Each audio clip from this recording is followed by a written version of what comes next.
வான்மலரின் இனிய நல்வாழ்த்துகள். இன்று 2026ஆம் ஆண்டு ஜூலை மாதம் 6ஆம் நாள்.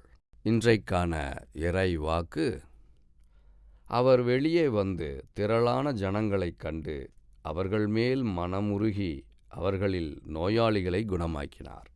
மத்தேயு 14ஆம் அதிகாரம் 14ஆம் திருவசனம். இரக்கமுள்ள கடவுள். ஒரு நாள் என் அப்பா வேலையிலிருந்து வரும்போது மிகவும் கவலையோடு வந்தார். அவர் முகத்தை பார்க்கும்போதே அவ்வளவு கவலை கலந்த கோபம்.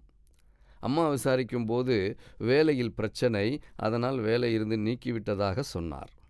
அதே நேரத்தில் நான் பள்ளியிலிருந்து வரும்போது விழுந்துவிட்டேன் என்று அம்மா சொன்னவுடனே எல்லாவற்றையும் மறந்து ஓடி வந்து என்னை தூக்கி நலம் விசாரித்து அணைத்து கொண்டு மருத்துவமனைக்கு அழைத்து சென்றது இன்னும் என் மனதில் ஆழமாக வேரூன்றி நிற்கின்றது.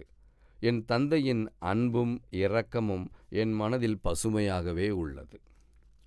இன்றைக்கு நம்முடைய தியான பகுதியில் இயேசு ஆண்டவர் விரக்தியின் உச்சத்தில் தனிமையான இடத்தை தேடிச் சென்றார். யோவான் ஸ்நானகன் சிறை சேதம் செய்யப்பட்டதை சீடர்கள் அறிவித்தபோது கவலை, வருத்தம் மனதில் 1000 இருந்தாலும் தனியே போவதை அறிந்து ஜனங்கள் அவரை தேடி பின் சென்றனர். இயேசு அவர்களை பார்த்து மேய்ப்பனில்லாத ஆடுகள் போல சிதறடிக்கப்பட்டிருப்பதை அறிந்து அவர்கள் மீது மனமுருகி அவர்கள் மீது அன்பு பாராட்டி அவர்களை நோய்களிலிருந்து குணமாக்கினார். இந்த பகுதியின் தொடர்ச்சிதான் 5 அப்பம் 2 மீனை 5000 பேருக்கு ஆசீர்வதித்து கொடுக்கிறார். ஜனங்கள் அவரை பின்தொடர்ந்து சென்றார்கள். களைப்பு ஒரு புறத்தில், பெருங்கூட்டம் ஒரு புறத்தில். சீடர்கள் அவர்கள் உணவை அவர்களே வழியில் தேடிக்கொள்ளட்டும் என்று நினைத்தார்கள்.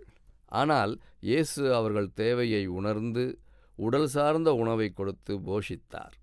கடவுள் எல்லா நிலைகளிலும் தம் பிள்ளைகளுக்கு என்ன தேவை என்பதை அறிந்து அதை நிறைவேற்ற வல்லவராக இருக்கிறார்.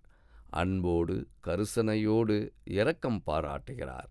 ஆனால் நாம் தாம் அவர் அன்பை உணராது வழிவிலகி செல்கிறோம். இன்றைக்கு நம்முடைய வாழ்க்கையில் பலவிதமான கவலைகள் இருக்கலாம், போராட்டங்கள், சவால்கள், உடல் பலவீனங்கள் இருக்கலாம்.